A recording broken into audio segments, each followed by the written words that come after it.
Good evening, sir. How are you today? I would like to know if you are available for my family reunion photograph coming up on 23rd July 2022.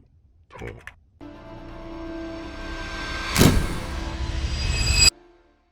What's up, guys? Welcome back to the channel. My name is Will. If you are new here, this is Exploring Photography, where we cover all that is photography. And one of those aspects, and one that I have found that isn't really talked about, is a scam aspect of the business. When you start building your business, when you have a website, when you have a portfolio, when you are reaching out, when you're advertising with Google or something like that, you are going to be the target of scammers. And this happened recently to me, and luckily I figured it out beforehand, but it was something that I wanted to let you know about so you don't become victim of these scams, because they are really, really tricky. And so let's get into one here. We're going to go through this entire email. I actually have two that I want to cover with you today so that you can be really familiar with. So the first one, I got this email from a Gmail, and I always look at the emails whenever I first start getting into scam stuff. You know, they always have these really random emails, so I always look at those first. So this one is just this email. It's hello and the name and @gmail.com. Could be legit. So the email starts with, hello, how are you doing today? I'd like to know if you are available for my family reunion photograph coming up 23rd July 2022.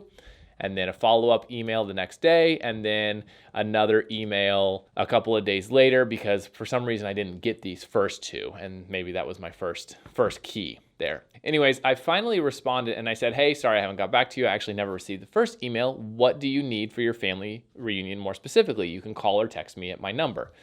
So then it responded with, thanks for getting back to me. This is where it gets a little weird, because I always like to talk to my clients before a shoot. I always have a phone call with them. I never just book a job over text or email. Anyway, so this email I got back. Thanks for getting back to me. I'd love to call and discuss, but I'm hearing impaired and I won't be around due to my recovery at the hospital for my surgery concerning my hearing. And I want to have everything ready before my return. Kindly bear with me as I can only communicate with you via text or email at the moment. Goes into some details of what they want, and okay, the texting is a little choppy, so maybe it's an English second language person, maybe it's an elderly person. I never assume, because everyone's different. Sometimes the texting will be different, choppy. Sometimes there's going to be words missing. Sometimes someone is a second language with English and they're still learning. So I never assume unless it's very clear. So then I responded with, hey, that's not a problem. Text is fine to get everything handled. Do you have an idea of a budget you're working with or the size? Anyways, we go back and forth a little bit, and then this is where it gets weird. So I use a system called Honeybook to book all of my clients. That handles my contracts. It handles my credit card payments. It handles my proposals, my invoices. It handles everything. It is a full all-in-one system. And so whenever I get this kind of information, I send the client the proposal, they sign the contract, pay the invoice, and then we're good. So with this one, I sent them the proposal. I sent the proposal to this guy, and he signed it. So this is a signed contract. So I'm thinking, okay, this seems pretty good. But then I get an email after the sign. It says, hello, I have reviewed and signed the contract. Also, I want you to understand that my card won't be working online due to the past. Here we go. Do you have QuickBooks, Clover, or Stripe to charge my card through? Or do you know how to deposit a check using your bank app deposit feature? I'm going to have the original paper front and back images of my paycheck sent to your email address for you to upload through your bank app deposit feature. I'll be needing your names on your account to write on the check along with the institution you are banking with. So on and so forth. So this is where it starts getting weird. I'm like, okay, this is... First, your credit card's not working due to past things. That's not sketchy already. And now you want to send me a signed, endorsed check by you with my signature, sending it to me via email or text. Then I'm going to upload it into my bank mobile deposit. This seems pretty sketch. So I responded with, hey, I said, okay, let's see. I don't have QuickBooks or the other ones, but I do have PayPal. I do know how to do mobile deposit, but I'm not sure my bank would allow the photo of the check unless I do it. Can you mail me a check or can I come pick one up? Now remember, they haven't given me an exact address. They've given me a street, but nothing specific. Anyways, it goes on a little bit more. The next email is, what bank do you use? Like, just straight up. And I'm like, this seems weird. I'm not going to answer this question. So I said back, it doesn't matter. I would need the check in my possession to deposit. For business purposes, I need the actual check for records. The payment options that I can do are either PayPal, send the physical check, or via the contract I sent you, you can pay the invoice. Let me know which works best for you. I was getting a little stern because it did start to seem a little fishy, and I was like, this seems pretty scammy. So then finally, their response was, this is a remote deposit that I've been using for a while and works very fine. I'm only needing your names on your account to write on the check along with the institution. Anyways, you see where this is headed.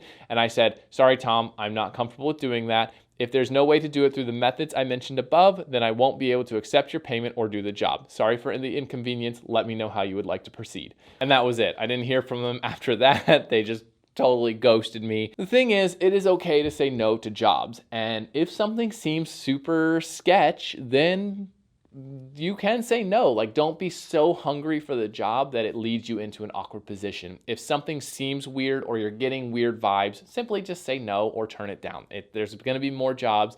Also, I never got this person on the phone, and so it got a little bit weird. So fine, that was it. So just be very, very careful. Also, it seems that HoneyBook is pretty secure here. This video is not sponsored by HoneyBook at all. this is what I use, and because they were like, ooh, do you use QuickBooks? Do you use Stripe? I know those are very common methods for people to use as credit card taking methods. So if you're looking for a system to basically handle everything related to the client, the contracts, the invoices, the payments, questionnaires, all things like that, I do highly recommend HoneyBook. And right now, if you click the link in my description, you get the entire service for $1 a month for 8 months. I think that's right. But if it's not, I'll update it right here. Anyways, there's a link in the description for that huge, awesome discount. And apparently they help you protect from scams because they want to use QuickBooks and other programs like that, not HoneyBook. Anyway. So the next one evolved quickly to text conversation, which was clever. So this one from Mary Peterson with a photo. Anyways, this one you can obviously tell that the conversation is a little choppy. So, hey, good morning. I'm Mary Royer Peterson. I'll like to make an inquiry on photograph service for my upcoming wedding elopement ceremony. You accept credit card or check for a payment? That seems pretty aggressive for a bride to immediately want that, unless I'm just that good. And maybe I am, but anyways. Hello, Mary. I accept credit card for the payment. Can you give me more details of the wedding? Location, hours you need photo coverage, and estimated attendance. Basic details. So her response was, hello, Will. All right, sounds good. Here's my wedding elopement request. Bunch of data, good. Budget, all that good stuff. Okay. Sounds good. I personally am already shooting a wedding because I was busy that day, but you can contact me here. Here's the address, an actual address this time. I'll need you to get me a contract and invoice for me to pay. Okay, fine. So I sent the contract, and then this evolved to text conversation. So let me pull that up really quick. Okay, so now we're in the text conversation here. Hello, Will Simpson. I'm Mary Rohr. Good. Hi, Mary. Fine. Anyways, you see this one's pretty scammy. Here's the address venue. Good, they gave me the address. I said, oh, beautiful, very close. I was booking it for someone who works with me.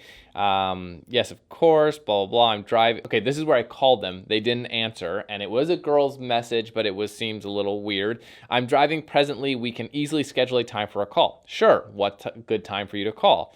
I'll like you to get me a final price quote. Good. Is there a budget you're working with? Okay, good. Yes. Talked price. Excellent. And then I said, okay, good. If that works, I just need your email, and fiance's name, and I can send you an invoice to pay. Blah, blah, blah, blah. There we go. Hey, this is my fiance's name. Good. Moving on. Okay. So I sent him the contract. She signed the contract, said, I have signed the contract and I have a question. I said, okay, go ahead. I will prefer a QuickBooks or Clover Go invoice for me to pay. Remember the other one? This is the same thing. Good. Sorry, I only accept credit card payments through that system. HoneyBook. All right, through HoneyBook, right? Yes. How many business days funds get into your account? Why does that matter? Now I know it's a scam, so fine. Sure, I'll need to know.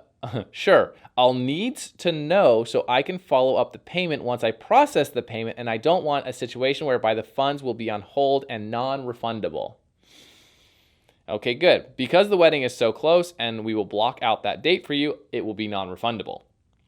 Next day. Good morning, Will Simpson. Hey, you there? I'm ready to process the payment. At this point, I've realized what it is, and I said, unfortunately, I will not be able to do your wedding. We got booked for that day. Thanks for your interest. Okay. So, moral of the story, be very aware. I mean, obviously, this was pretty choppy, and that one was pretty obvious that it was a scam, but it's one of those things where you don't want to be necessarily rude if it's not. Like if you are talking to someone who is still learning English or whatnot, or just doesn't have the greatest English, you don't want to necessarily be like, call them out and be like, you're a scammer, because you don't want to be. So that's why I ended it that way and said, unfortunately, I will not be able to do your wedding, just in case. Obviously, I think it was a scam because at that point I heard nothing back, and that was all there was to it. But it's just one of those things. You will start to get these, and just be very aware. Don't give out any personal information that is not necessary. Like, don't give out your bank information, obviously. Don't give out certain pieces of data about you that is not necessary for a client. If it seems a little bit odd, just be like, you know what, sorry, I can't do your event, and move on to the next one. That's the easiest way to do it. Anyways, I hope this kind of helps clear up things, because this kind of stuff, it gets weird and the scammers get really, really good. So just be careful and protect your business. Okay, that's it for this video. So hit the subscribe button, don't get scammed, and I'll see you next week. See ya.